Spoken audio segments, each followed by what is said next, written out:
अतीक अहमद, मुख्तार अंसारी और शिव प्रकाश शुक्ला, तो ऐसे लोगों से सामना हुआ आपका? ऐसे लोगों को जब सैल्यूट ठोकना पड़ता है सर, कैसा लगता है?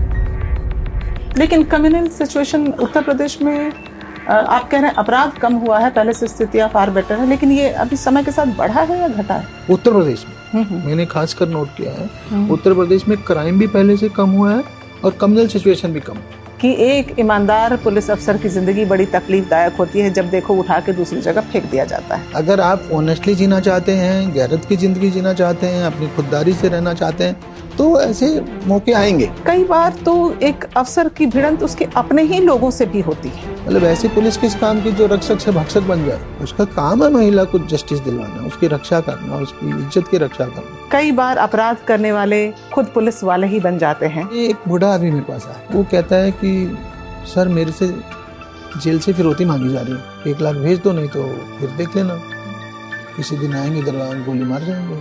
फिर मैंने उनसे पूछा, अच्छा तुमसे फिरौती मांग रहे तो कहाँ देना है पैसा? उसने कहा जेल में ही देना है, तलाशी होती है एंट्री से पहले। बोले सब सेटिंग हो जाता।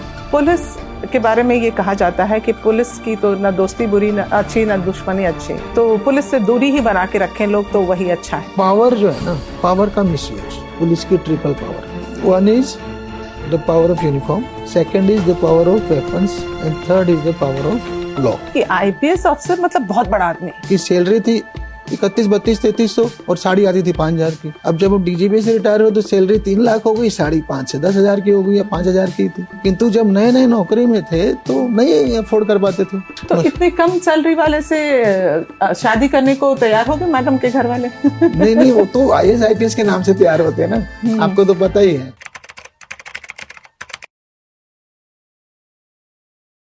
नमस्कार, आज स्पॉटलाइट विद श्वेता में हमारे साथ हैं देश की खाकी वर्दी की शान, पूर्व डीजीपी उत्तराखंड और वर्तमान में हरियाणा स्पोर्ट्स यूनिवर्सिटी के वाइस चांसलर अशोक कुमार जी। इन्होंने न सिर्फ कानून व्यवस्था की रक्षा की है बल्कि ह्यूमन इन खाकी जैसे तमाम किताबें लिखी हैं और इन किताबों के माध्यम से पुलिस फोर्स के मानवीय चेहरे को दुनिया के सामने रखा है।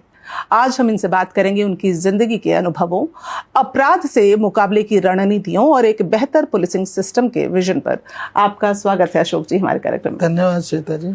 हमारा सौभाग्य है कि आप हमारे स्टूडियो में इस वक्त मौजूद हैं और ये किताब मैंने हाथ में ले रखी है। थैंक यू, अच्छा लग रहा है देख के। ये अधिकांशतः यूपी की कहानियां हैं। अधिकांशतः यूपी, क्योंकि हम पहले यूपी में थे। यूपी के बाद 2000 में उत्तराखंड बना। उसमें वो तराई वाला इलाका भी, तराई भी है, इलाहाबाद भी है जो आज प्रयागराज है, मथुरा भी है, शाहजहानपुर भी है, रामपुर भी है, हरिद्वार, नैनीताल भी है, बट मेनली मतलब मोस्टली वो यूपी है कंबाइंड। आज भी आपको लगता है कि जिस हालात में आपने उत्तराखंड को एक तरह से कहिए अपराध को वहां हैंडल किया, आज भी वहां अपराध कम है, शून्य के बराबर है या कैसा है वो प्रदेश? उत्तराखंड के 2 पोर्शन हम तो देखेंगे, 2 टुकड़े करेंगे अपराध की दृष्टि से, एक पहाड़ का एरिया, एक मैदान का। तो पहाड़ के एरिया में क्राइम न के बराबर है, शांति है। हाँ, पहले भी न के बराबर था, अब थोड़ा सा आया, पर फिर भी compare to UP and other वो न के बराबर कहूंगा। दूसरा एरिया है प्लेन्स का, यानी देहरादून, हरिद्वार, उधम सिंह नगर और नैनीताल की तराई वाला। हाँ, उसमें यूपी का डायरेक्ट इम्पैक्ट है, तो वहाँ फिर भी ठीक ठाक क्राइम है। यूपी से फिर भी कम है, बट वहाँ ठीक ठाक क्राइम है। तो एक पुलिस अधिकारी जब अविभाजित उत्तर प्रदेश में था और फिर उत्तराखंड का डीजीपी बना, हाँ, तो दोनों के वहां जाकर तो बहुत शांति महसूस होती होगी आपको फिर? श्वेता जी, कहानी है कि चैलेंजेस सब हर जगह के नए नए होते हैं, तो उत्तराखंड के अलग चैलेंजेस हैं। वहाँ नई पुलिस थी, नए थाने चौकियां कम थे, पुलिस के हेडक्वार्टर नहीं थे, बिल्डिंगें नहीं थी, वो सब खड़ा करना, मॉडर्नाइज नहीं थी, गाड़ियां कम थी, और फिर वहाँ पे आपदा का चैलेंज है। यस, इतनी ज्यादा संख्या में आती हैं आपदाएं, लैंडस्लाइड होते रहते हैं, बादल फटते रहते हैं। फिर वहाँ जो है 4 धाम यात्रा का चैलेंज है, कांवड़ यात्रा का चैलेंज है, कुंभ का चैलेंज है, तो चैलेंज वहाँ भी है। सर्टेनली अपराध जो है इस जो जितना अविभाजित यूपी था उससे कम है, इसमें कोई डाउट नहीं। हाँ, लेकिन चुनौतियां वहाँ अलग किस्म की हैं। तो आपने एक वर्ड अभी कहा पुलिस की मॉडर्नाइजेशन का, तो किस हद तक आप उसमें सफलता हासिल कर पाए? क्योंकि बात तो सही है कि अब जब ज़माना बिल्कुल अलग हो गया है अशोक कुमार जी, जहां टेक्नोलॉजी और ऐसे वॉरफेयर होते हैं और अलग अलग साइबर क्राइम, आपने किताबें भी लिखी हैं, लेकिन फिर उस पुलिस को मॉडर्न बनाना कितना चैलेंजिंग था? देखिए, कभी कभी जो चुनौती होती है ना, वो अवसर में बदल जाती है। तो हमने यही किया उत्तराखंड के साथ। हमारे पास फोर्स कम थी, जब उत्तराखंड बना 11,000 पुलिस थी, आज हमारे पास 27-28 पुलिस है। तो हम नए लोग रिक्रूट पर कर पाए। जो नया पुलिस वाला है वो ज्यादा टेक सेवी है, वो ज्यादा कंप्यूटर और मोबाइल पे ज्यादा हैंडल कर सकता है। तो आई वुड से कि उत्तराखंड पुलिस मॉडर्नाइजेशन की दृष्टि से बहुत आगे है। और हमारा क्राइम वर्कआउट रेट, यानी क्राइम को खोलने का रेट 90% था, जो इंडिया में नंबर 1 था। तो दैट वे बहुत ज्यादा टेक सेवी है। चाहे वो पहले मोबाइल इलेक्ट्रॉनिक सर्विलांस के थ्रू रहा, और चाहे आजकल जो है सीसीटीवी कैमरा के थ्रू। आजकल सीसीटीवी कैमरा से ज्यादा क्राइम वर्कआउट करते हैं हम लोग। तो 90% मर्डर हो, डकैती हो, लूट हो, उसको वर्कआउट करना इजी नहीं होता है किसी भी फोर्स के लिए। तो हमारा रेट बहुत हाई था, और हमारी पुलिस जो है बहुत ज्यादा टेक सेवी है। कारण यही है कि नई पुलिस थी, जल्दी पकड़ती थी, फिर उसको वो किया गया, चैलेंज दिया गया कि क्राइम हुआ तो वर्कआउट तो होना ही है। चलो क्राइम एक बार को हो भी जाए, पर वो वर्कआउट जरूर होगा। तो इस पे हमने फोकस किया और नई नई टेक्निक्स पे फोकस किया क्राइम वर्कआउट की। मोर टेक से भी आज की डेट में साइबर क्राइम में भी Uttarakhand police one of the best police है कंट्री की। आप जैसे यूपी में रहे, काफी लंबे समय तक रहे, और अनगिनत कहानियां जो आपने इसमें उतारी है इस किताब में, और चुनौतियां भरपूर रही, चाहे आप प्रयागराज में रहे, शाहजहांपुर में भी आपने केसेस हैंडल किए। वहां के जो चैलेंजेस थे वो किस किस्म के थे? मतलब एक तो आप कह लीजिए कि जो बाहुबलियों का था वो अलग था, लेकिन आपके सामने किस तरह की चुनौतियां आपने सबसे ज्यादा देखी? देखिए, मैं मानता हूं कि दोनों फ्रंट पे, यद्यपि आज यूपी भी बदल चुका है, मैं पहले ही इसको क्वालिफाई कर दूं। जो हमारे टाइम में यूपी था उससे आज यूपी फार बेटर है। ओके। हाँ, अदरवाइज 2000 तक हम वहां रहे। मैं पहली पोस्टिंग मेरी एएसपी प्रयागराज थी जी, और आखिरी एसएसपी मथुरा थी। तो दो, मैं कहूँ, क्राइम वाला फ्रंट और कम्युनल वाला फ्रंट, ये दोनों में बहुत ज्यादा था। मतलब क्राइम बहुत ज्यादा था, क्राइम के माफियाज बहुत ज्यादा थे। नॉर्मल चोरी, लूट, डकैती से लेकर के मर्डर और किडनैपिंग और एक्सटोर्शन और बड़े माफिया तक, ठीक है, ये सारा का सारा जो नेटवर्क था यूपी में कहीं ज्यादा था कंपेयर टू उत्तराखंड। इसी तरह से जो कम्युनल सिचुएशन थी वो बहुत ज्यादा टफ थी। मतलब कोई शहर ले लो वहाँ का, प्रयागराज से लेके मथुरा तक, हमने शाहजहांपुर, रामपुर, मैनपुरी बीच में ये सब किया, तो हर जगह कहीं ना कहीं कम्युनल टेंशन रहती थी। और हम तो वहाँ 91-92 में शुरू किए थे, जब अयोध्या के इशू चल रहे थे, ठीक है। एक ऐसा टाइम था कि मैं प्रयागराज में कर्फ्यू में 10 रात सोया ही नहीं। तो ऐसा भी टाइम जो है हमने वहाँ पे देखा है। तो कम्युनल सिचुएशन है उत्तराखंड में भी, पर बहुत कम है। लेकिन कम्युनल सिचुएशन उत्तर प्रदेश में, आप कह रहे हैं अपराध कम हुआ है, पहले से स्थितियां फार बेटर है, लेकिन ये अभी समय के साथ बढ़ा है या घटा है? घटा है उत्तर प्रदेश में। मैंने खासकर नोट किया है, उत्तर प्रदेश में क्राइम भी पहले से कम हुआ है और कम्युनल सिचुएशन भी कम हुई। पहले बहुत ज्यादा टेंशन रहती थी। आज के पिछले 10 साल से मैं देख रहा हूँ, 7-8 साल से, मेरे विचार से कम्युनल टेंशन कम है, नहीं तो बहुत ज्यादा होता था पहले। अशोक जी, जब भी हम किसी पुलिस वाले से बात करते हैं तो हम अपराध या इन तमाम चीज़ों में ऐसे चले जाते हैं, इनकाउंटर और ऐसी तमाम चीज़ें हमारे सामने होती हैं जिस पर हम बात करते हैं, लेकिन एक पुलिस वाले की जो व्यक्तिगत जिंदगी है वो कैसी होती है, उसके अपने क्या चैलेंजेस होते हैं, वो उससे कैसे निपटता है? जब 10 रात वो नहीं सोता तो घर में लोग कैसे रिएक्ट करते हैं? ये सब हम कुछ जानना चाहेंगे आपकी व्यक्तिगत। मैडम, वो जो है ना, आदत पड़ जाती है, मैं तो ये कहूँगा, ठीक है। वो तो स्टार्टिंग थी, हमारी मैरिज की भी स्टार्टिंग थी जब प्रयागराज में था मैं। 92 की बात है, अयोध्या 6 दिसंबर 1992। तो 6 से 16 दिसंबर 1992 तक मैं सो नहीं पाया था। और मैं आता था सुबह 4 बजे 5 बजे आता था घर में, फ्रेश होकर के फिर चला जाता था। तो स्वागत कैसा होता था घर में? नहीं, वो तो समझती थी तब तो, और उसको भी मजा आता था, आनंद आता था। कितनी बड़ी चुनौती है कि वे शहर को दंगे से बचा रहे हैं, ये लोग जो है शहर को दंगे से बचा रहे हैं। उसको ये लगता था कि कुछ बड़ा काम कर रहे हैं उनके प्रति। तो धीरे धीरे उनको आदत पड़ जाती है। पर ये नहीं कि वो हमेशा पॉजिटिव ले, ऐसा भी नहीं है। कभी कभी ये होगा कि मान लिया बच्चे का बर्थडे है और हमने पार्टी दी या पार्टी आयोजित की, हमने इनवाइट भी किया खुद अपने आप, किंतु हम नहीं पहुंच पाए। ऐसा हुआ आपके साथ? ऐसा 4-5 बार हो गया। तो एक दो बार तो पहुंचे ही नहीं। कुहू का बर्थडे? हाँ, कुहू के बर्थडे में भी 1-2 बार नहीं पहुंचे, और 8 बजे बुलाया, हम 10 बजे पहुंचे जब लोग जा रहे थे। ऐसा भी हुआ और ऐसा भी हुआ कि मैं एक बार बिल्कुल ही नहीं पहुंचा।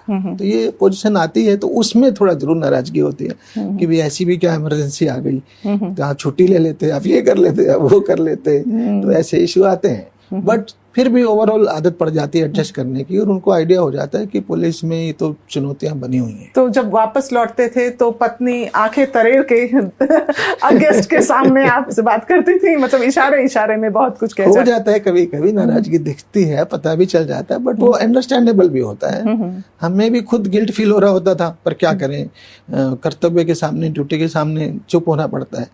तो एक तो इस तरह के मौके देखने को मिले।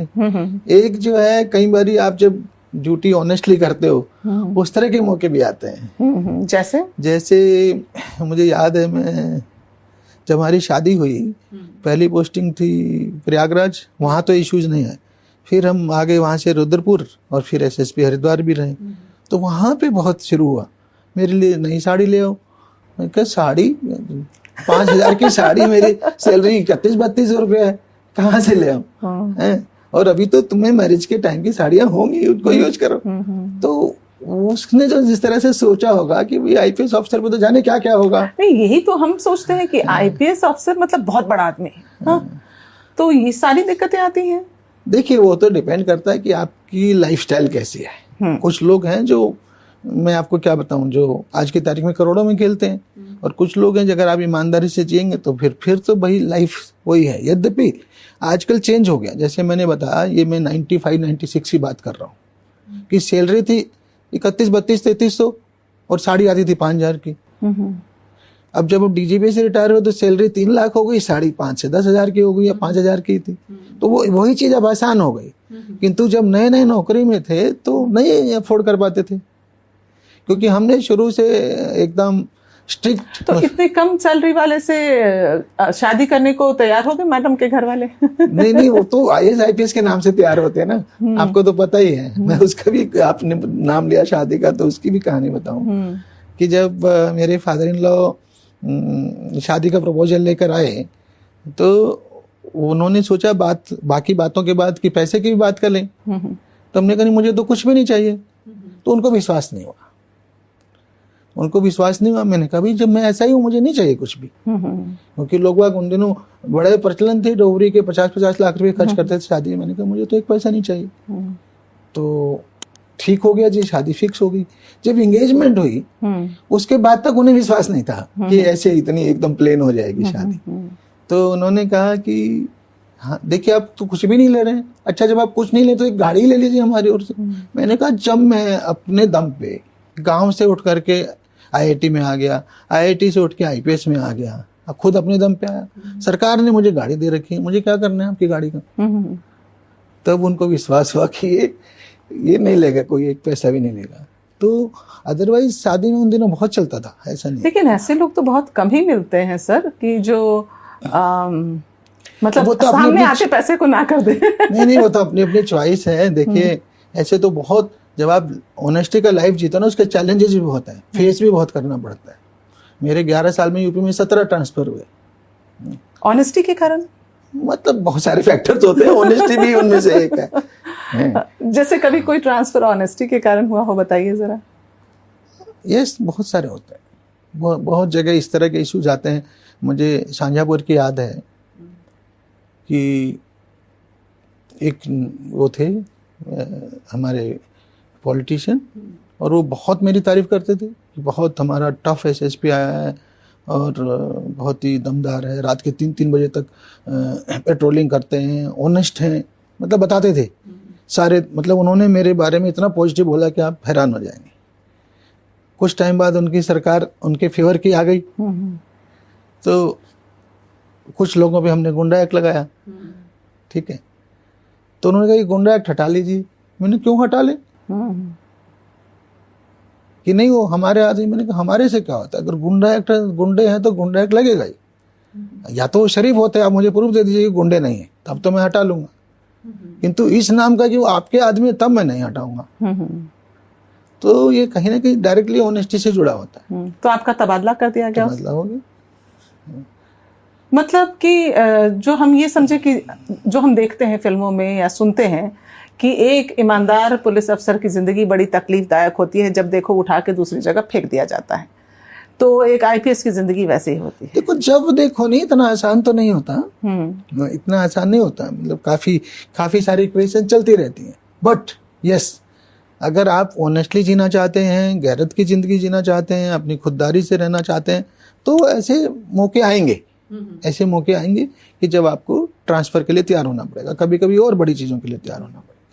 तो कभी मैम ने ये कहा नहीं कि अरे तुम्हारी ईमानदारी के कारण इतना नुकसान होता है, बच्चे की स्कूलिंग ये वो ट्रांसफर होगा तो भाई सब कुछ पे इम्पैक्ट आता है। फील तो सभी को होता है, पर आदत पड़ गई उनको भी।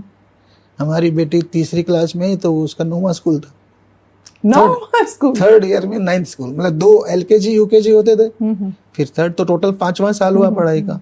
तो 5वें साल में 9वां स्कूल था। तो फील तो होता है, पर आदत पड़ जाती है। तो इसलिए उन्होंने भी अपने को जो है ना बैगेज पैक्ड ही रहते थे। हमने 15-16 बक्से खरीद लिए थे, उन्हीं की आइडिया था। जो होते ना जो स्टील वाले, ठीक है, जो फोर्सेस डिफेंस वाले भी डिफेंस वाले जो रखते हैं। हम तो शुरू में एक ही रखते थे, वो शादी के बाद वो एक से बढ़ के 3-4 हुए, फिर धीरे धीरे 15-16 हो गए, क्योंकि उनको आदत पड़ गई कि इनका पता नहीं कब ट्रांसफर हो जाए, तो 15-16 में सामान भरो, दूसरे दिन चल दो। तो उनको भी पैक करने की आदत पड़ गई। या यूं कह लीजिए कि जहां जाते थे वहां अनपैक ही नहीं करते थे। ना, अनपैक तो करते थे, क्योंकि लाइफ ऐसा है, और इतने सारे वो हैं भाई, बिस्तर है, ये है, वो है, किताबें हैं, फिर आपकी जरूरी वो हैं, फाइल्स हैं, तो वो सब कर कुरा करके वो सब रखते थे। पर हमने उन पे नाम भी लिख रखा था बक्सों पे, तो फिर वो जल्दी से डिसाइड हो जाता ना, ये पैक हो, अब अनपैक हो गया। तो packing also 1 day job and unpacking half day job. ये अपनी एक चैलेंज है किसी अफसर की जिंदगी की, जो आप बता रहे हैं कि ईमानदारी एक चैलेंज है जिसके कारण ट्रांसफर, पोस्टिंग। लेकिन कई बार जैसे सिस्टम से भिड़ना, आप कह रहे हैं कि किसी पॉलिटिशियन को बात पसंद नहीं आई, आपकी पोस्टिंग हो गई, तो वैसे ही कई बार तो एक अफसर की भिड़ंत उसके अपने ही लोगों से भी होती है। वो इस किताब से झलकती है कहीं। मैं चाहूंगी कि हम जो इसकी इम्पोर्टेंट कहानी है उसको थोड़ा विस्तार से बताएं सर। मैं उसके भिड़ंत नहीं कहूंगा। देखो जैसे आप इसकी पहली कहानी लीजिए, लीग से हटकर, लीग से हटकर इंसाफ की एक डगर, ठीक है, तो ये भिड़ंत ना हो करके एक स्टैंड है, और स्टैंड है पीड़ित के पक्ष में, कि कोई पीड़ित है तो उसको न्याय दिलाना मेरी जिम्मेदारी है, मेरी ड्यूटी है, मेरा कर्तव्य है। और अगर इस रास्ते में कोई भी आ रहा है तो आई मस्ट पनिश हिम और हर। तो इसलिए मैं कोई पुलिस वालों के अगेंस्ट नहीं हूं, किंतु अगर किसी पुलिस वाले ने अपनी गलती से इनजस्टिस किया किसी के साथ, तो फिर मैं उसे माफ नहीं करूंगा। तो ये जो कहानी है, ये एक गैंगरेप पीड़िता की कहानी है, जिसमें वो बेचारी एक महिला है, उसके परिवार में एक ससुर है और एक पति है। महिला 25 साल की होगी लगभग, और वो उसका पति जो है मेसन टाइप का, मिस्त्री जैसे होते हैं, राजमिस्त्री। और ससुर जो है वो कुछ नहीं करता था, एजेड था, बूढ़ा था। तो इनके गांव में जो है इलेक्शन टाइम पे लोग आए, वोट मांगने आए, प्रधानी के इलेक्शन में, सरपंच कह लीजिए, और इन्होंने जिसको वोट नहीं दिया, बाई चांस वो लोग प्रधान बन गए। तो उन्होंने, पता तो चल ही जाता है गाँव में आजकल सब, तो उन्होंने इलेक्शन होने के बाद 4 लोग आते हैं, महिला के घर आते हैं और दरवाजा बोल्ट करते हैं, और पति और ससुर के सामने गैंगरेप करते हैं चारों, और फिर जाते जाते धमकी देते हैं कि देखो तुमने हमारी बात नहीं सुनी थी, उसका हश्र देख लिया, अब आगे इसमें पुलिस को रिपोर्ट नहीं करना, नहीं तो फिर देखना क्या होगा तुम्हारे साथ। पति भी डर गया, ससुर भी डर गया। महिला ने कहा नहीं, मैं तो चुप नहीं बैठने वाली हूँ, इतना मेरे साथ जाती हुई। तो उसने पुलिस में केस रिपोर्ट किया, पुलिस ने केस दर्ज भी कर लिया, FIR हो गई, अरेस्ट भी हो गई, चारों जेल चले गए। किंतु हमारी जो आपराधिक न्यायिक व्यवस्था है, अभी आपने देखा हमारे मुंबई ट्रेन, उसके एक्यूज भी बरी हो गए हाई कोर्ट से। तो मालेगांव। हाँ, तो जो भी है, मतलब इसमें हम तो एक पर्टिकुलर ब्रांच नहीं, मैं पूरे क्रिमिनल जस्टिस सिस्टम की बात कर रहा हूँ। तो उसमें फाइनली वो लोग बेल पे बाहर हो गए 6 महीने बाद। बेल पे आके उनका पहला काम ये था कि इस महिला को सबक सिखाना है, नहीं तो हमारी तो गांव में कुछ बची ही नहीं, कौन सुनेगा हमारी। दबंग लोग थे। तो इस बार उन्होंने रास्ता टेढ़ा अपनाया, इस बार पुलिस को यूज करते हैं। पुलिस ने हमें जेल भेजा, पुलिस से इसके पति को जेल भिजवा देते हैं। तो पुलिस में सेटिंग किया दरोगा जी के साथ और उसके पति पे चरस का केस बना दिया कि इसकी साइकिल के गद्दे के नीचे रखी थी, सीट के नीचे। पति जेल चले गए, घर में महिला अकेली, और जो है एक ससुर, उसको भी उसी को खिलाना, क्या करे बेचारी। या तो जाके उन्हीं के पैर पकड़े, माई बाप माफ कर दो, गलती हो गई हमसे, या फिर बेचारी सुसाइड करे, और क्या करे। या हो सकता फूलन देवी बन जाए कल को, भाई मैं बदला लूंगी, ऐसे भी होता है, इसी तरह से निकलते हैं लोग। तो ऐसी स्थिति में वो मुझे अप्रोच करती है, और तब मुझे जब जांच में ये सब पता चलता है तो मेरा भी खून खोलता है कि भाई ऐसे थोड़े चुप बैठेंगे। मतलब ऐसी पुलिस किस काम की जो रक्षक से भक्षक बन जाए। उसका काम है महिला को जस्टिस दिलवाना, उसकी रक्षा करना, उसकी इज्जत की रक्षा करना, और ऐसे में वो ये ना करके उसके पति को झूठा जेल भेज रही है, तो आई विल नॉट टॉलरेट। तो उसको सस्पेंड किया, कोर्ट में बताया कि हमारी गलती है, तब उसका पति बेचारा जो है जेल से बाहर आया। तो ये एक कहानी मैंने बताई, ऐसे इसमें 16 कहानियां हैं। तो ये तो इसमें पुलिस की मिली भगत थी जिसके कारण उसके पति को फंसाया गया। लेकिन कई बार अपराध करने वाले खुद पुलिस वाले ही बन जाते हैं। हाँ, जैसे आपका एक जेलर को जेल जाना भी है। हाँ, क्या थोड़ी उस कहानी को बताएंगे विस्तार से आप? देखिए, जेलर जेल जाने वाले भी कहानी बड़ी वो है। वो हमारे क्रिमिनल जस्टिस सिस्टम का जेल भी एक अंग है, और जेल पुलिस नहीं होती। जेल पुलिस नॉर्मल पुलिस से अलग होती है, वो डिपार्टमेंट ही अलग है। आमतौर पे आम आदमी को जानकारी नहीं है, वो सोचते हैं जेल में भी पुलिस ही होती है, वो ये रेगुलर पुलिस जेल में नहीं होती। तो ये जेलों में भी हमारे यहाँ करप्शन आ गया है और बहुत सारी गलत आदतें आ गई हैं। तो मैं एक बारी एसएसपी हरिद्वार था, 2002-3 की बात है, 2 या 3 की बात है। तो उसमें एक बूढ़ा आदमी मेरे पास आया, वो कहता है कि सर मेरे से जेल से फिरौती मांगी जा रही है। मैंने कहा तुम तो वैसे भी इतने गरीब लग रहे हो, तुम्हारे पास क्या है फिरौती देने को? नहीं सर, वो अपनी दुकान और खेत वगैरह बेच बाच के 1-2 लाख रुपया हो जाएगा, तो 1 लाख रुपया मांग रहे हैं। 1 लाख भेज दो, नहीं तो फिर देख लेना, किसी दिन आएंगे दरवाजा गोली मार जाएंगे। मैंने कहा भाई ये तो बड़ी गजब की बात है। फिर मैंने उनसे पूछा, अच्छा तुमसे फिरौती मांग रहे तो कहाँ देना है पैसा?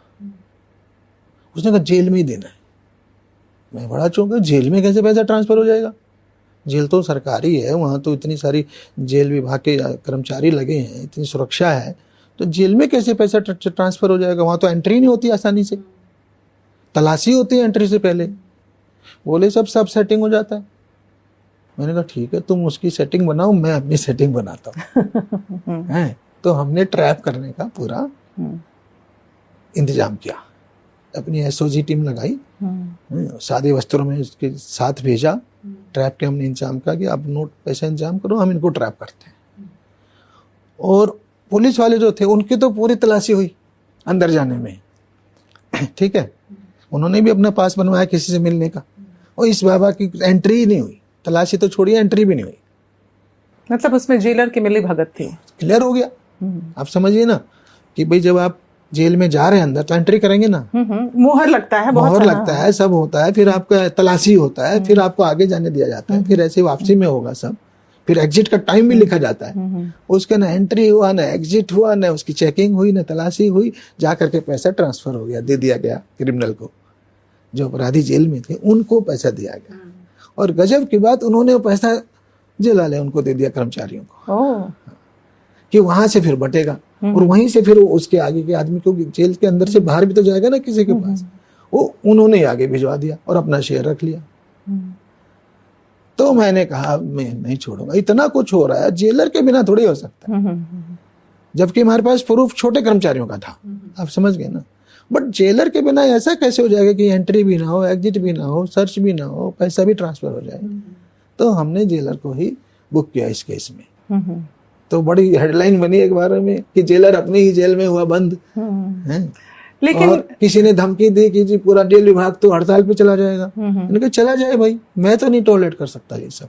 हाँ, क्योंकि ये एक अलग किस्म की चैलेंज है कि जब आप देखते हैं, मन दुखी नहीं होता था उस वक्त जब देख रहे हैं कि जिनको सेवा की जिम्मेदारी दी गई है, एक उत्तरदायित्व है उनके ऊपर, और वो ऐसी हरकत करें? मन दुखी हो रहा तभी तो लिखा। आप लिखते क्यों हैं? कहीं मन में कुछ उमड़ता घुमड़ता है, ठीक है ना, कि कोई बात आपको बहुत अंदर तक छू गई, वो बात आपकी डायरी में आती है, आपकी किताबों में आती है, आपकी पोएम्स और कहानियों में आती है। तो ये वैसे ही कहानियां हैं जो किताब दिल को बहुत ज्यादा जो बात छू गई हो, उन्हीं को मैंने इसमें पेन डाउन किया खाके में, इंसान में। तो अक्सर हम देखते हैं सर कि पुलिस के बारे में ये कहा जाता है कि पुलिस की तो न दोस्ती बुरी, न अच्छी, न दुश्मनी अच्छी, तो पुलिस से दूरी ही बना के रखें लोग तो वही अच्छा है। हाँ, तो पुलिस की जो एक ऐसी छवि है, उसके लिए क्या पुलिस खुद जिम्मेदार है, या उसके सिस्टम में इतनी कमजोरियां हैं, उसकी सैलरी, उसके वर्किंग आवर्स, उसको रिसोर्सेज की कमी, क्या है जो पूरा सिस्टम पर लोगों का भरोसा नहीं हो पाता है? देखिए, ये सब फैक्टर्स जरूर हैं, परंतु कहीं ना कहीं तो ये पावर का मिसयूज है, ठीक है, जो हमारी जो है ना छवि को इस तरह से ले जा रहा है। एक तो हमारी हिस्टोरिकल लीगेसी है, ब्रिटिश टाइम के क्रिएट की पुलिस है, वही वर्दी का रंग है खाकी, उनकी क्रिएट की हुई है। तो वो इसको हमेशा दो गलत कामों के लिए यूज करते थे। पहला, बस लगान वसूल, लगान जो वसूल करना है, जो आसानी से नहीं दे रहा उसको पिटवा के जबरदस्ती लो उससे लगान, नहीं तो जेल भेज दो।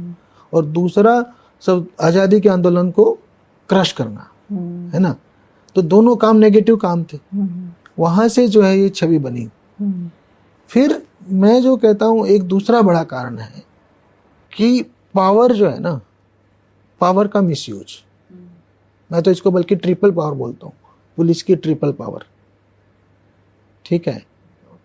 One is the power of uniform, second is the power of weapons, and third is the power of law.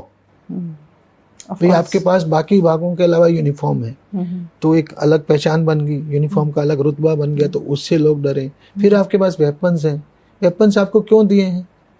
आप पब्लिक की रक्षा के लिए दिए, आतंकवादियों के खिलाफ दिए हैं, गुंडों के, अपराधियों के खिलाफ दिए हैं। किंतु अगर आप उन्हीं वेपन से शरीफ आदमी को डराने लगे। और तीसरी है पावर ऑफ लॉ, कानून। आपके FIR करने का अधिकार है पुलिस को, जेल भेजने का अधिकार है। किस लिए है? कि आप गुंडों से, बदमाशों से आम आदमी की रक्षा करेंगे। और आप शरीफ को ही अगर जेल भेजने लगे, जैसे मैंने अभी आपको कहानी सुनाई, तो फिर पावर का दुरुपयोग हो गया ना। तो ये जो ट्रिपल पावर पुलिस की है, ये आपको उसका पॉजिटिव यूज के लिए दी गई है, सदुपयोग के लिए। पर कुछ लोग हमारे विद इन द पुलिस ऐसे हैं जो इसका दुरुपयोग करने लगते हैं। और इसी वजह से जो मैं कह रहा हूँ, इस पर इसी वजह से ऐसा माहौल बन गया, जो आपने कहा ना दोस्ती अच्छी ना दुश्मनी अच्छी, कि पुलिस का डर जो अपराधियों में होना चाहिए, माफियाओं में होना चाहिए, क्रिमिनल्स में होना चाहिए, टेररिस्ट में होना चाहिए, वो डर अपराधियों में ना होकर के शरीफ आदमी में ज्यादा है। आप समझ गए ना।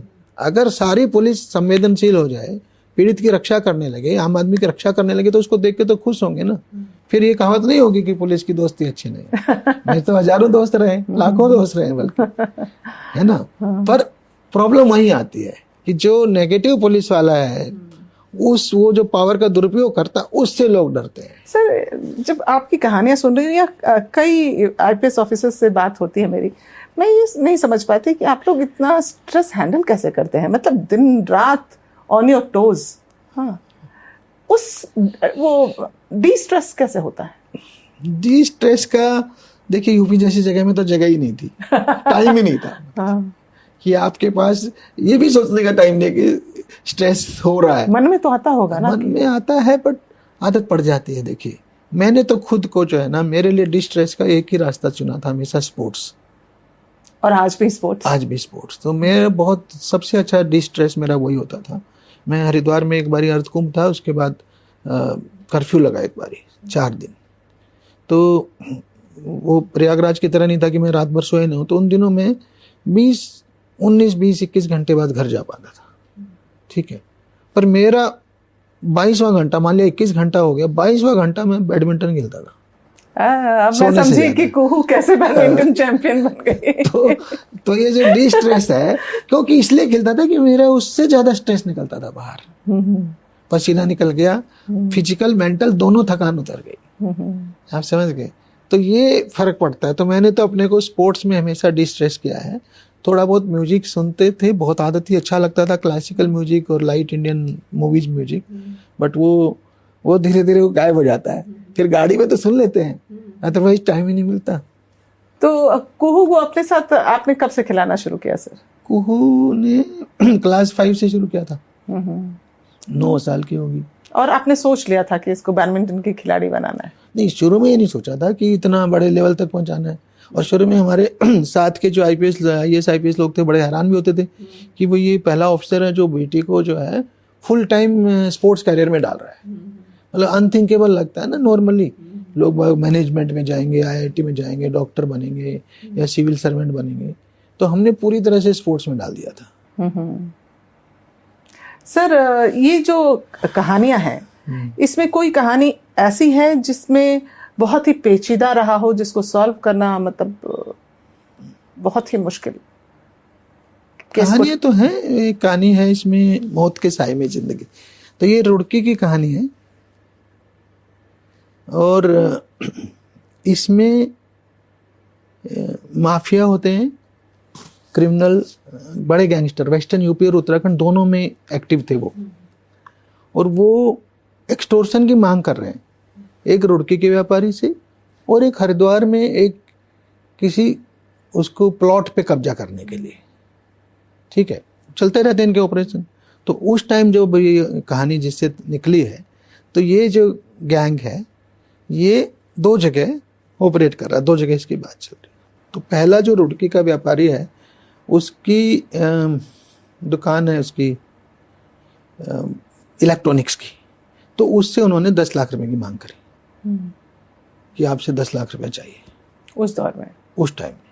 तो आज तो करोड़ों में जाएगा। 2003 की बात है ये।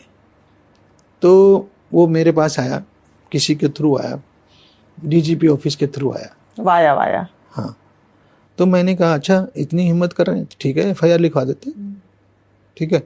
तो मैंने इंस्पेक्टर को बोला और इसकी FIR हो गई। जिन्होंने उसको फोन किया था उनके नाम से FIR हो गई, ठीक।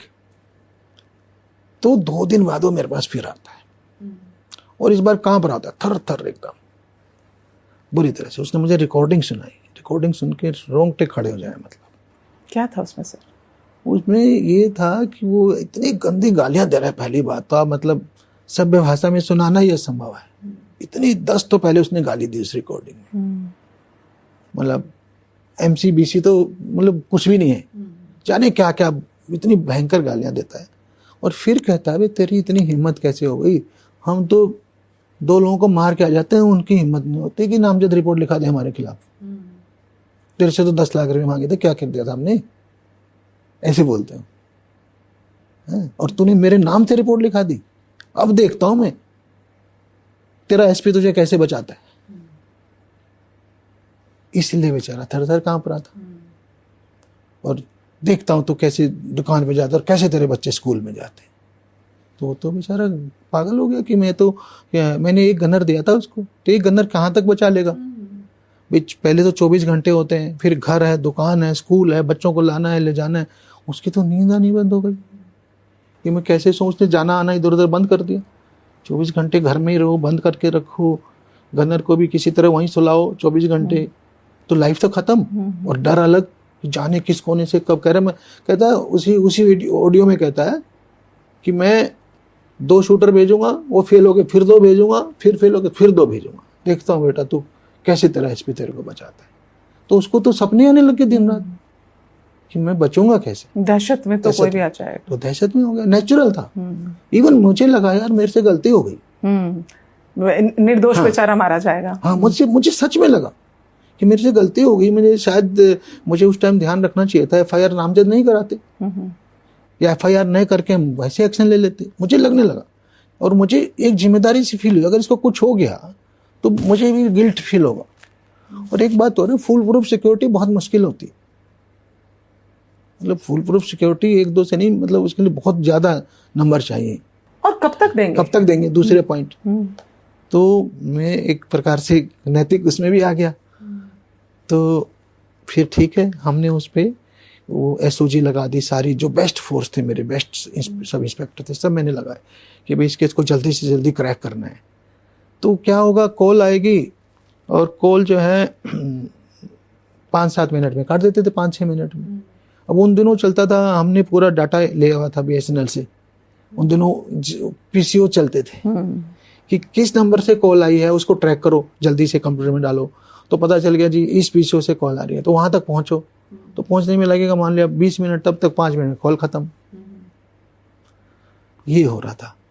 तो हमने क्या किया इसमें, कैसे इसको सफलता कैसे हासिल की, ये हमने देख लिया था कि कॉल सारी गाजियाबाद के एक एरिया था पर्टिकुलर, कभी नगर या कौन सा, उसी के आसपास से उस बेल्ट से आ रही है। हमेशा पीसीओ हमेशा बदलेगा, एक भी पीसीओ रिपीट नहीं हुआ। ये उनकी स्मार्टनेस थी। पर आ रही है एक बेल्ट से, तो हमने अपनी एसओजी जो है वहां पे तैनात कर दी। दूसरा, हमने वहाँ लोकल पुलिस एसएसपी मेरा बैचमेट था, उससे कह के वहाँ की भी एसओजी लगवा ली, जिससे कि हमारी टीमें बढ़ जाएं और तुरंत पहुंच सके।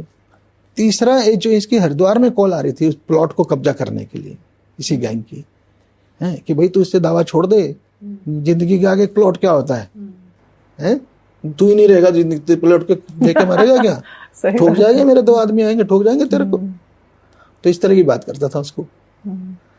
तो वो जो है हमने इन दोनों को ट्रेन किया कि आपके पास जो अगली कॉल है उसको आपको लंबा खींचना है, किसी तरह लंबा खींचना है। तो हमारे सक्सेस एक हरिद्वार की कॉल से हो गई। उस टाइम क्या हुआ, उन्होंने कॉल किया, आदमी घर पे नहीं था, ठीक है।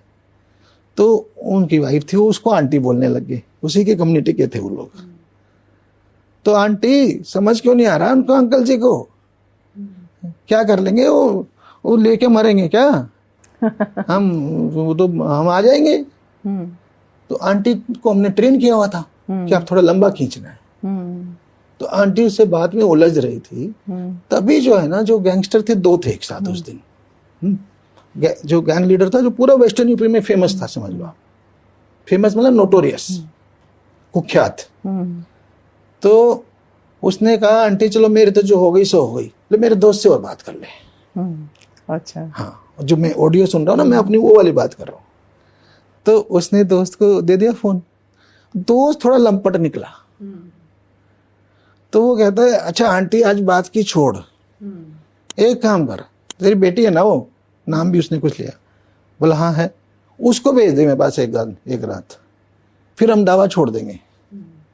बस आंटी को तो बड़ा गुस्सा आ गया एकदम, कुत्ते कमीने, उसने भी 4 गालियां दी। तो हमने को समझता है क्या, हम इतने गिरे हुए हैं क्या, मर जाएंगे, बेटी के साथ ये थोड़े कर लेंगे। तो उसने इमोशनल भी हुई, सेंटी भी हुई, थोड़े फोन खिंच गया। ये वाली कॉल 17 मिनट हुई। ओ, तब तो आसानी। 17वें मिनट पे हमारे लोग पहुंच गए, दोनों का इनकाउंटर हुआ, गोलियां चली। मोबाइल जो मैं ऑडियो सुनता था उसमें गोलियों की आवाज आती। तो ऐसे टफ केस होते हैं जब हम भी एक मिनट के लिए परेशान हैं कि बेचारों को कुछ हो ना जाए। और कोई केस में सर ऐसा भी होता होगा कि आपने किसी को अरेस्ट तो कर लिया, सजा भी हो गई, लेकिन वो बाहर है, घूम रहा है, फ्री घूम रहा है, हाँ, बेल पर है, चाहे जैसे भी है, तो भी मतलब लगता है कि क्यों हम इतनी मेहनत करें जब जो हमारा जस्टिस सिस्टम है वही सुदृढ़ नहीं है, उसमें भी तमाम खामियां हैं। बहुत लगता है। ये भी बता दूं श्वेता जी, कानून का डर, कोर्ट कचहरी का डर, पुलिस का डर आम आदमी में ज्यादा है या छोटे मोटे क्रिमिनल में ज्यादा है। जो एक बार गलती हो गई, लड़ाई हो गया, झगड़ा हो गया, किसी से सर फूट गए, आप समझ गए, उसको बहुत ज्यादा डर है। जिसका अनइंटेंशनल भी कई बार हो जाता है, या छोटा क्राइम हो गया एक बार। जो बड़े गैंगस्टर हैं वो समहाउ इस क्रिमिनल जस्टिस सिस्टम की लूप होल्स पकड़ लेते हैं, उनको गैप पता चल जाता है, ठीक है। तो वो जो है ना, वो तो हम देखते थे कि अपनी मर्जी से जेल जाते, अपनी मर्जी से बाहर आ जाते। यानी जब चाहे उन पे बेल हो जाती है, और जब चाहे फिर उन्हें पुलिस का डर लगा कि कहीं एनकाउंटर है तो जेल भी चले जाते हैं। तो उनको वो सबसे सेफ जोन लगता है, वो फिर सेफ लगता है। तो ये कितनी गलत बात है कि इतनी आसानी से क्रिमिनल जस्टिस सिस्टम को वो लोग जो है मैनिपुलेट कर ले रहे हैं। This is very sad. लेकिन सर ये जो कहानियां हैं, ये सारी कहानियां ऐसी हैं जो एक अपराध से जुड़ी तो हैं, लेकिन जब हम यूपी का सोचते हैं तो जहन में ऐसी तस्वीरें आती हैं जैसे अतीक अहमद, मुख्तार अंसारी और शिव प्रकाश शुक्ला। तो ऐसे लोगों से सामना हुआ आपका? ये भी उन्हीं में से एक था, उसी तरह का था जिसको अभी हमने पूरा एनकाउंटर की कहानी सुनाई, रुड़की वाला। कम नहीं था, वेस्टर्न यूपी और उत्तराखंड में आतंक था उसका। और वो तो जैसे मैंने कहा कि उसने कहा हम तो मार के दो को मारा थे, तब कोई एफआईआर नहीं लिखवाता, तुमने हमें धमकी भी दे दिया। तो मैंने तो प्रयागराज में नौकरी शुरू किया, मेरी फर्स्ट पोस्टिंग इलाहाबाद थी। तो अतीक अहमद तब भी था वहाँ पे, नॉन क्रिमिनल था वहाँ का। धीरे धीरे वो और बड़ा माफिया बनता चला गया, वो इलेक्शन लड़ने लग गया। तब तो प्रॉब्लम हमारे डेमोक्रेसी में ये भी तो है ना, ऐसे माफियाओं को इलेक्शन लड़ने का वो होना ही नहीं चाहिए स्कोप। आपको पता है मुख्तार अंसारी मंत्री बन गए, अपनी ऑफिशियल गाड़ी में किसी को किडनैप करके ले गए थे, आपको पता है। तो ये तो ट्रेजेडी है हमारे, कहीं ना कहीं सिस्टम की ट्रेजेडी है, लूप होल है। ऐसे लोगों को जब सैल्यूट ठोकना पड़ता है सर, कैसा लगता है? बहुत खराब लगता है, बहुत खराब लगता है। मतलब तकलीफ तो होती होगी, पढ़ लिख कर आईआईटी से लेके आईपीएस और इतनी मेहनत की, और आके अभी इन अपराधियों को सैल्यूट ठोक रहे हैं। किस्मत से मेरे को जरूरत नहीं पड़ी, किस्मत से। एक दो बार ऐसी नौबतें आई तो मैं तो कन्नी काट लेता था कि नाराज होता रहे। मैंने जो है मैंने कभी हमेशा अवॉइड किया। सर अभी आपने जो कहानी सुनाई उसमें आपने कहा कि फोन टैपिंग और ये सब कितना डिफिकल्ट होता था। अब जो है टेक्नोलॉजी में एक लंबा हमने विस्तार देखा है, चेंज आ गया काफी ज्यादा। अब हर कोई फोन चला रहा है, हर किसी को सब कुछ पता है ना? लेकिन इसके जितना विस्तार हुआ है उतने ही चैलेंजेस भी पड़े हैं। आपने किताब भी लिखी है, साइबर एनकाउंटर्स। तो ये कितनी बड़ी चुनौती है। कल ही मैं डेटा पढ़ रही थी, ये आज सुबह के अखबार में, कि कल पार्लियामेंट में हमारे मंत्री जी ने कहा कि मतलब I don't remember the exact figure, but it has become a big level crime. 2022 में 15 लाख जो है साल भर में साइबर क्राइम की कंप्लेंट थी। 15 लाख देश में। अब 25 में तो 20-22 हो गई होंगी, मैं एग्जैक्ट डाटा नहीं, वो मुझे एग्जैक्ट डाटा याद है 22 का। ठीक है, तो आप सोचिए 20 लाख प्लस, इतना तो बाकी सारा क्राइम मिलके नहीं है। आप समझे, जितना बाकी सारे क्राइम जोड़ लीजिए उसके बराबर अकेला साइबर क्राइम है। इतनी ज्यादा इनकी हिम्मत बढ़ गई है। जामताड़ा जैसे, पहले अकेला जामताड़ा था, अब मेवात जैसे दुनिया भर के हब्स क्रिएट हो गए हैं।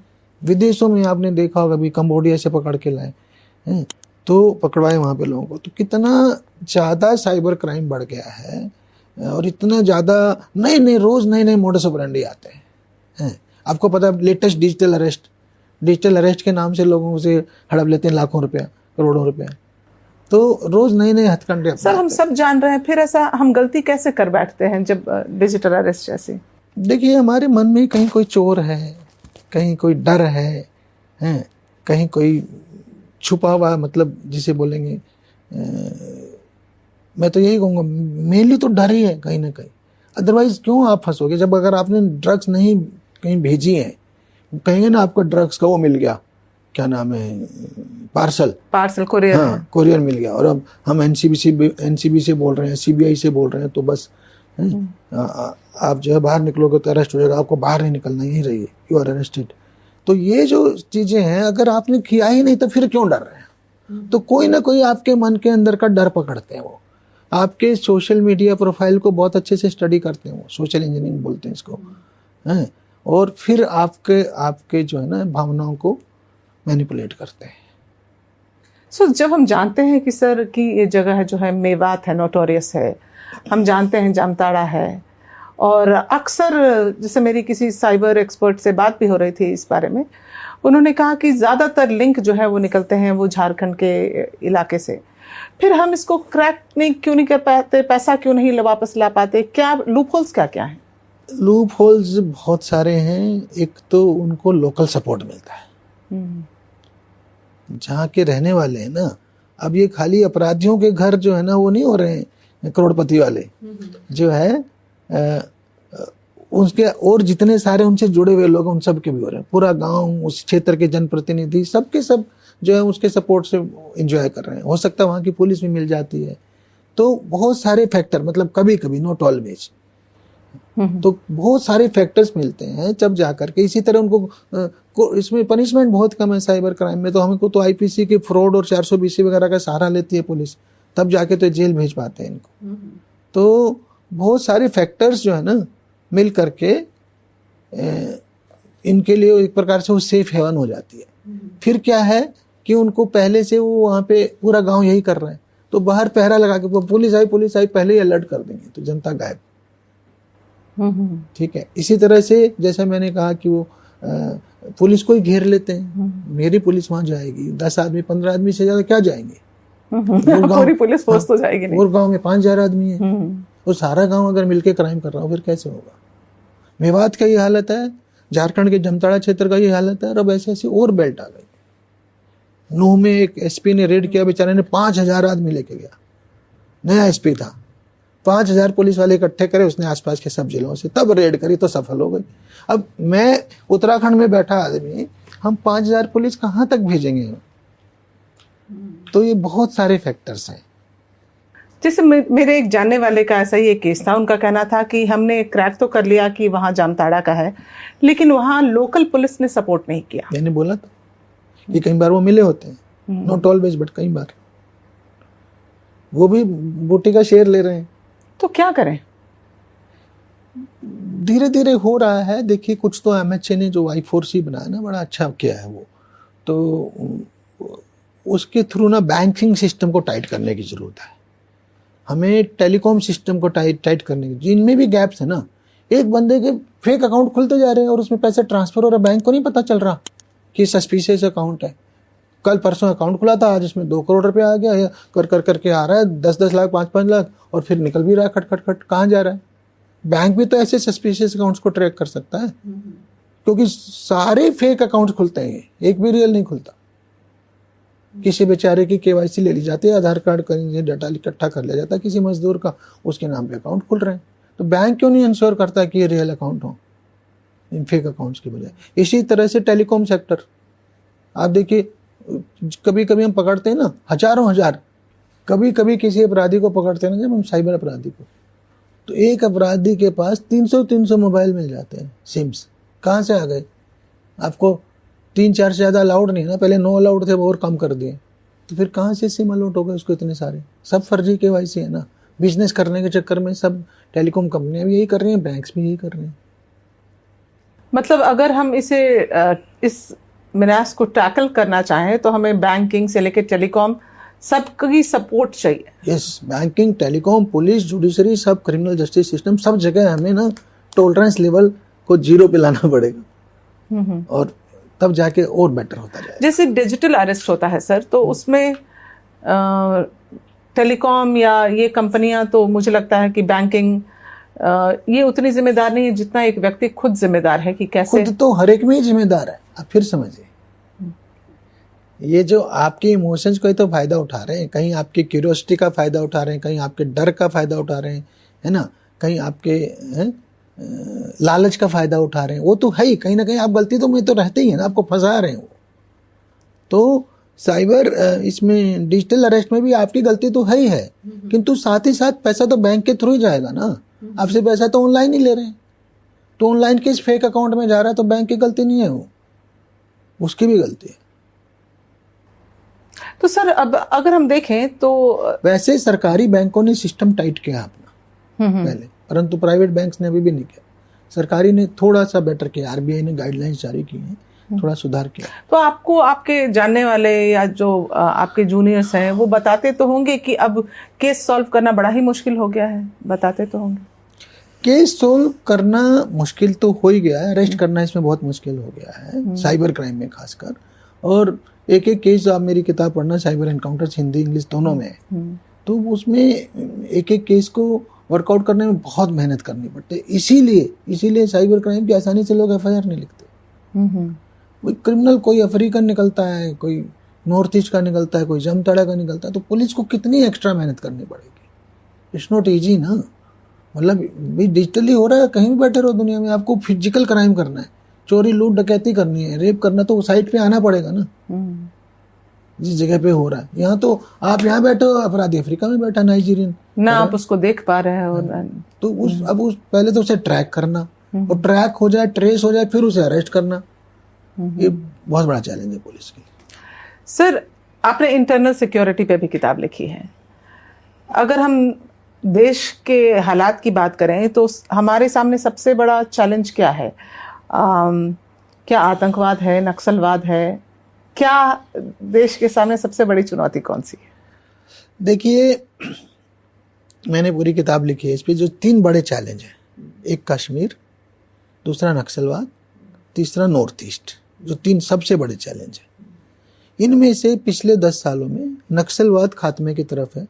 गृह मंत्री जी कह चुके हैं कि मार्च 26 तक हम इसे खत्म कर देंगे।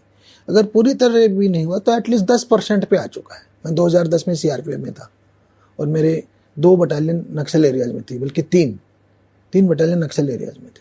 तो तब से और आज तक 15 साल में नक्सलिज्म में इतना चेंज आया कि 10% पे आ चुका है। वो कौन सा एरिया था सर, कहाँ पोस्टेड थे आप? मेरा हेडक्वार्टर तो नोएडा था। मेरी बटालियन जो थी छत्तीसगढ़ में थी 2, और एक थी बंगाल में। तीनों की तीनों नक्सल एरिया में थी, और 2 बटालियन थी जम्मू और कश्मीर में। तो मैं वहाँ विजिट करने जाना पड़ता था। तो ये जो है इतना, उन दिनों 76 पुलिस वाले मारे गए थे सीआरपीएफ, एक सिंगल एम्बुश में। 2010 की बात है, अप्रैल 2010। तो इसलिए उन दिनों से आज तक मैं कह रहा हूँ 10% पे आ गया है। अगर आप डाटा देखेंगे ना, number of incident, number of casualties, नक्सलवाद के खिलाफ देश को काफी बड़ी जीत मिल चुकी है। रही नॉर्थ ईस्ट की बात, नॉर्थ ईस्ट में बहुत सारे इमोशनल इश्यूज थे, कनेक्टिविटी के इशू थे, ठीक है, ट्रांसपोर्ट के इश्यूज थे, कम्युनिकेशन के इशू थे, मोस्टली सोल्व हो चुके हैं। अगर हम मणिपुर की आंतरिक लड़ाई को छोड़ दें, जो कुकीज और मैतीज के बीच चल रही है, आपसी लड़ाई, जो कुल मिलाकर के इंटरकास्ट या इंटर ट्राइब वो है, वो फाइट है। तो जो नॉर्थ ईस्ट का आतंकवाद था वो भी अपने लेवल से 10% पे आ चुका है। तो जो तीसरी बड़ी चुनौती कश्मीर, जो अदरवाइज भी सबसे बड़ी चुनौती थी, वो आज भी जारी है। यद्यपि नंबर ऑफ टेररिस्ट इंसिडेंट्स 1/4 में, 1/10 तो नहीं, 1/4 में है, डाटा के हिसाब से बोल रहा हूँ। परंतु ये क्यों जारी है, क्यों जिंदा? बिकॉज इसको सीमा पार से, डायरेक्ट सीमा पार से ये पूरा आतंकवाद वहीं से फैलाया जाता है, वहीं से रिक्रूट कर रहे हैं, वहीं से रेडिकलाइज कर रहे हैं, वहीं से जो है ना वेपन्स आ रहे हैं। तो सारा काम, फंडिंग वहाँ से आ रही है। तो ये जो ISI based, ISI sponsored terrorism है, चाहे वो पहलगाम हो, चाहे जितने देश भर में जो मुंबई ट्रेन अटैक्स हो, ये जो भी हुआ है, ये सब के पीछे, या 26/11 हो या पार्लियामेंट अटैक हो, सब के पीछे कहीं ना कहीं आईएसआई का हाथ है। क्योंकि और ये कश्मीर प्रॉब्लम से जुड़ा हुआ है। तो वो सबसे बड़ा चैलेंज मैं कहूँगा आपको। इसमें एक चैप्टर आतंकवाद का भी है सर जी। उसको आप थोड़ा डिटेल में बता सकते हैं सर? देखिए, उस आतंकवाद में बड़ी इमोशनल कहानियां भी हैं और एक बड़ी वेलर की कहानी भी, कि कैसे एनकाउंटर हुआ और 2 आतंकवादियों को हमने मारा। तो कुल मिलाकर के ये आतंकवाद वो था जो पंजाब का आतंकवाद है। और मैं तो इसके पीछे भी, इसके जड़ में भी आईएसआई को मानता हूँ। 71 के वार के बाद पाकिस्तान को समझ आ गया कि भारत से सीधी लड़ाई में नहीं जीत सकते, इसलिए उन्होंने स्ट्रेटजी बनाई कि हम प्रॉक्सी वार करेंगे, इनडायरेक्ट वार। और इस प्रॉक्सी वार का फर्स्ट मैनिफेस्टेशन था पंजाब, कि कश्मीर और दिल्ली के बीच में पंजाब है मेन। वैसे भी इनका सबसे फ्रंटियर पे पंजाब ही रहता हमेशा लड़ाई में भी। तो इसको जो है तोड़ दो, इसको इंडिया से अलग कर दो। तो यहाँ उन्होंने खालिस्तान के नाम से आतंकवाद शुरू किया, फैलाया। सारे वेपन वहीं से आ रहे हैं। तो इस डायरेक्ट प्रूफ है, इतनी सारी AK-47 कहाँ से आ गई? तो ये सब आईएसआई स्पॉन्सर्ड था। तो ये जो पंजाब का आतंकवाद था, ये यूपी, तत्कालीन यूपी राज्य उत्तराखंड भी दोनों मिला लो, तो उसकी तराई में भी जो है ना, जो 47 में जो लोग सीमा पार के साइड से आए थे, हमारे पंजाबी भाई लोग, पाकिस्तान, जो आज की तारीख में पाकिस्तान, पहले तो वो भी भारत, तो वो आकर के उनको जमीनें जो उनकी छीन गई, तो उनको कुछ लोगों को जमीनें तराई में दे दी, तो उन्होंने तराई को बसाया, बहुत अच्छा हरियाली बनाई वहां पे, किंतु ये जो पंजाब का आतंकवाद था वहां भी फैल गया। तो ये उसकी कहानियां है कि इस आतंकवाद की त्रासदी कैसे हुई, कैसे जो है इसने मतलब परिवारों को, चाहे वो आतंकवादियों के परिवार हों, चाहे वो विक्टिम्स जो आतंकवाद के वो थे पीड़ित उनके हों, चाहे पुलिस वालों के हों। मैं नैनीताल जिले में था, और जो आज उधम सिंह नगर, 2 जिले बन गए आज उसके, नैनीताल और उधम सिंह नगर। इस अकेले जिले में 84 से 94 10 साल में 300 लोग मारे गए, जिनमें से एक बड़ा इंसिडेंट था अक्टूबर 91 का, जिसमें 72 लोग एक ही दिन मारे गए थे। उस समय तो आप बिल्कुल यंग थे, ज्वाइन ही किया था आपने, 89 में ज्वाइन किया। मैंने 89 में किया, और मेरी ये इंसिडेंट जो मेरा एनकाउंटर का, मैंने 93 में रुद्रपुर पहुंचा था, और 22 जनवरी 94 को हमने एनकाउंटर किया। तो उस टाइम के आतंकवाद की कहानियां है इस किताब में। तब डरते नहीं थे आप? देखिए, वो डर जो है ना बाद में समझ आता है, शुरू में तो जोश और जुनून लगता है वर्दी का और ड्यूटी का, कि भाई आतंकवादियों को ढूंढ रहे हैं और मिल गए, इससे अच्छा क्या चाहिए, आप समझिए। तो वो जोश है कि वो खुशी है कि चलो आतंकवादी थे, आज इनका ठिकाना तो पता चला, तो इसलिए एंगेज होंगे, एनकाउंटर होगा, कोई तो मरेगा। बट वो बाद में समझ आता है कि आपके लिए कितना खतरनाक हो सकता था। अगर ये ट्रैप होता आतंकवादियों का, तो हम तो उनके लिए सिटिंग डक्स होते, क्योंकि वो गन्ने के खेत में थे, हम बाहर थे, हम दिख रहे थे, हमें तो दिख नहीं रहे थे, तो हम पे निशाना एम करके मार लेते आराम से। तो ये है, परंतु जैसे मैंने कहा, ये कहीं ना कहीं ड्यूटी का जोश और जुनून है। लेकिन कई बार आप अपनी किस्मत को भी थैंक यू कहते होंगे, क्योंकि किस्मत ही तो होती है जो हमें कई बार कई मुसीबत से बचा ले जाती है। वो तो है ही, वो तो कितनी सारी आपदाएं आती हैं। अब इतने बड़े विमान ट्रेजेडी में भी एक आदमी बच गया है। तो ये तो कहीं ना कहीं देखिए लक साथ देता है, तभी आप यहाँ बैठे, नहीं तो बीच में मेरे अपने 4 से 5 साथी शहीद हो चुके हैं। 74 का बैच था, आप सोचिए, इस नौकरी में 35 साल हुए अभी बैच को, 36वां साल है, 89 में हम आए थे। तो 3-4 आदमी शहीद हो गए हमारे बैच के ही आईपीएस ऑफिसर। एक तो कामटे ही थे मुंबई अटैक में, अशोक कामटे, 26/11 में, जो 26/11 में, एक नागालैंड में हुए थे।